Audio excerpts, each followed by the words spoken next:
Hi everyone, welcome and welcome back to my channel. This is Shubhodip Mondal, third prop part 1 MBBS student of Medipur Medical College and Hospital. তো দেখো আজকের যে ভিডিওটা সেটা হচ্ছে all about MBBS এর কোর্সের সম্পর্কে আমি তোমাদেরকে বলবো। আর অনেক পেরেন্টস আছে যারা নিট ইউজি অ্যাসপিরেন্ট, যারা আমার ভিডিও দেখে, আমার সাবস্ক্রাইবার, আমি চিনি অনেককে। তো তাদেরকেও বোঝাবো, মানে বাবা মাদের উদ্দেশ্যে আমার একটা বার্তা থাকবে। আর স্টুডেন্টদের জন্য, যে অনেকে বলে না যে এমবিবিএস করলেই লাইফ সেট, তো সেইটা আমি বোঝাবো যে কত দূর এই জার্নিটা এবং কত দিন তোমাকে পড়তে হতে পারে এবং কীভাবে তুমি মানে এক্সেল করবে আর কি। তাছাড়া তোমার কাছে আর কোনো উপায় নেই। তো ঠিক আছে, চলো শুরু করি ভিডিওটা। আর ভিডিওতে শুরু করার আগে আমি যেটা বলবো সেটা হচ্ছে, যদি চ্যানেল নতুন হয়ে থাকো তো অবশ্যই চ্যানেলটাকে সাবস্ক্রাইব করো। তো তো চলো শুরু করি। তো দেখো, এমবিবিএস কোর্সের ব্যাপারে যদি আমি বলি, তো এটা টোটাল 5.5 বছরের কোর্স। 4.5 বছর হচ্ছে তোমাদেরকে পড়তে হয় এবং 1 ইয়ার হচ্ছে ইন্টার্নশিপে তোমরা একটা স্টাইপেন্ড পাও। প্রথমবার তোমার ইনকাম হয় ডাক্তার হিসাবে, সেটা এখন রয়েছে 43,099 টাকা পার মান্থ হিসাবে। তো দেখো, এবারে 9টা সেমিস্টার আছে, 4টে প্রফ বা এমবি এক্সাম আছে এমবিবিএসে। তো 9টা সেমিস্টারের মধ্যে তোমার 2টো সেমিস্টার ফার্স্ট ইয়ারে, সেকেন্ড ইয়ারে 3টে সেমিস্টার এবং থার্ড ইয়ার পার্ট 1 হচ্ছে 2টো সেমিস্টার, আর থার্ড প্রফ পার্ট 2 মানে ফাইনাল ইয়ারে হচ্ছে 2টো সেমিস্টার। টোটাল 9টা সেমিস্টার হয়। দেখো, ফার্স্ট ইয়ারে অ্যানাটমি, ফিজিওলজি, বায়োকেমিস্ট্রি 2টো সেমিস্টার, একটা প্রফ এক্সাম হবে। তো 4টে প্রফ হয় টোটাল এমবিবিএসে। তো 2টো সেমিস্টার এক্সাম তোমাকে দেওয়ার পরে একটা প্রফ এক্সাম দিতে হবে তোমাকে সেকেন্ড ইয়ারে ওঠার জন্য। সেকেন্ড ইয়ারে প্যাথোলজি, ফার্মাকোলজি, মাইক্রোবায়োলজি আছে। ফার্স্ট ইয়ারে অ্যানাটমি, ফিজিওলজি, বায়োকেমিস্ট্রি 3টে সাবজেক্ট থাকে। সেকেন্ড ইয়ারে প্যাথোলজি, ফার্মাকোলজি, মাইক্রোবায়োলজি। এখানে 3টে সেমিস্টার হয় আর একটা প্রফ হয়। তারপরে তোমরা থার্ড ইয়ারে উঠবে। থার্ড ইয়ার পার্ট 1-এ সেখানে তোমাদেরকে আমার ইয়ার থেকে, মানে 2022 সাল থেকে, আর তার আগেও 2021 সালেও এনএমসিআরে চেঞ্জেস এনেছিল। সেটা হচ্ছে যে ফরেন্সিক মেডিসিন এবং কমিউনিটি মেডিসিন, এই 2টো সাবজেক্ট খালি থার্ড ইয়ার পার্ট 1-এ আছে। আমাদের বেলা থেকেও আছে, আর আমাদের ইমিডিয়েট সিনিয়রদের ব্যাচ থেকেও আছে।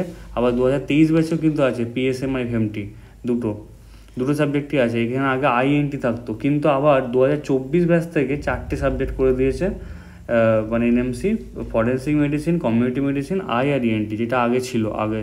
এটা কেন করে আমি জানি না, মানে প্রথমে এদের এনএমসি একটা করে নোটিশ দেয়, তারপর তুলে নেয়। তোমরা এই এমবিবিএস সিট বাড়ার সম্পর্কে যেটা দেখলে, যে আমি বানালাম ভিডিওটা, কারণ তখন নোটিশটা দিয়েছিল, তার 5-6 ঘন্টা পরে কিন্তু ওই নোটিশটা তুলে নেয়। তো এনএমসির কিন্তু মানে কোনো নোটিশের ওপর ভরসা করা একটু মুশকিল।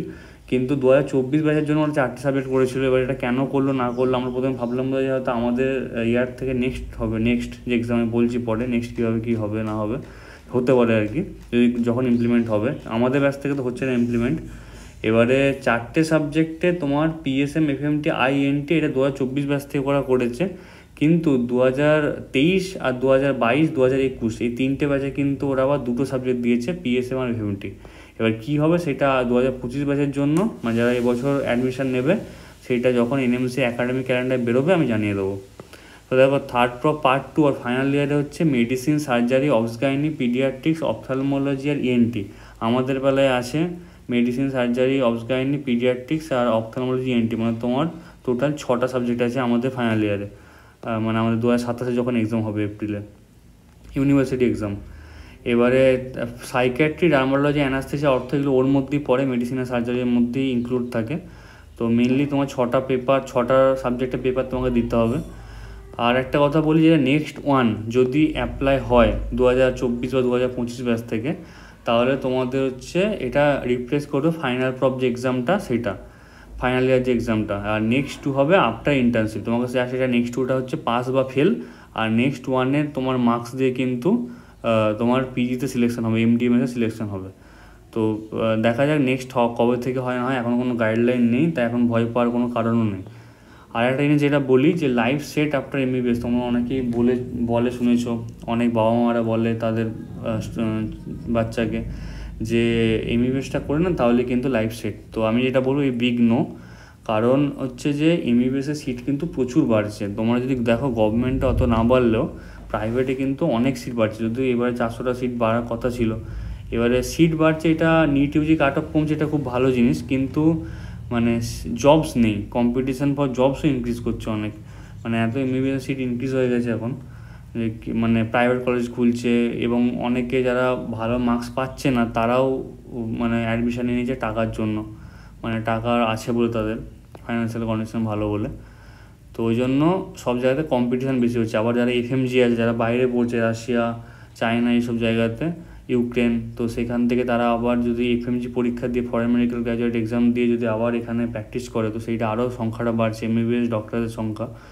তো ওই জন্য তোমাদের এমডি বা এমএস মাস্ট। তোমাকে যদি লাইফে এক্সেল করতে হয়, লাইফে যদি ভালো রকম এস্টাবলিশ হতে হয়, তোমাকে অবশ্যই এমডি এমএস করতে হবে, এবং তার জন্য তোমাকে পড়তে হবে ভালো করে।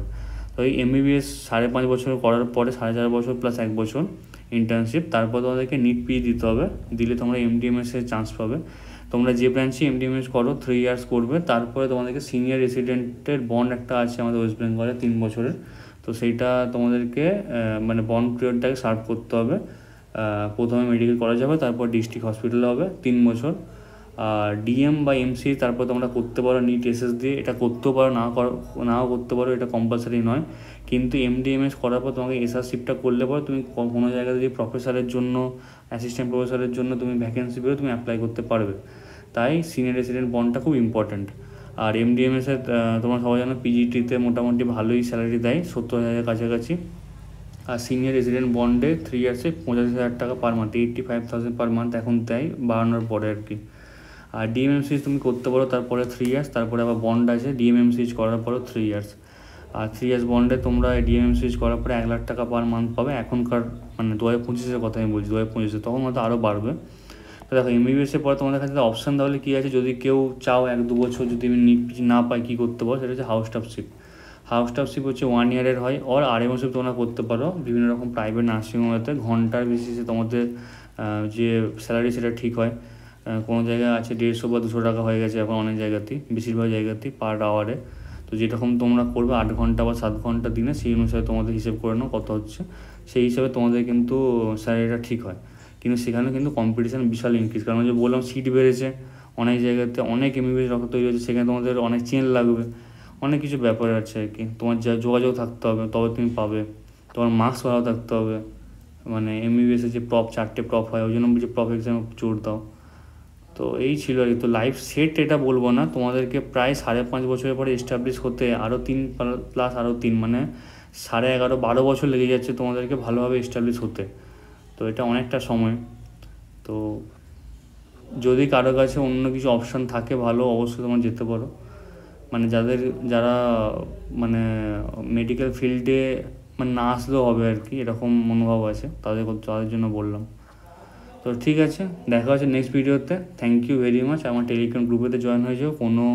কোনো রকম কোনো ডাউট থাকলে অবশ্যই নিচে কমেন্ট করো, আমি রিপ্লাই দেবো আমার সময় মতো। আর দেখি আমি লাইভে আসতে পারি রবিবারের দিকে, রবিবার বা তার আগে একটা লাইভে আসতে পারি, সবার সাথে ইন্টারাকশন হবে। তো ঠিক আছে, চোখ রাখো আমার অপটিমিস্টিক মেডিকেল চ্যানেলে। Thank you very much.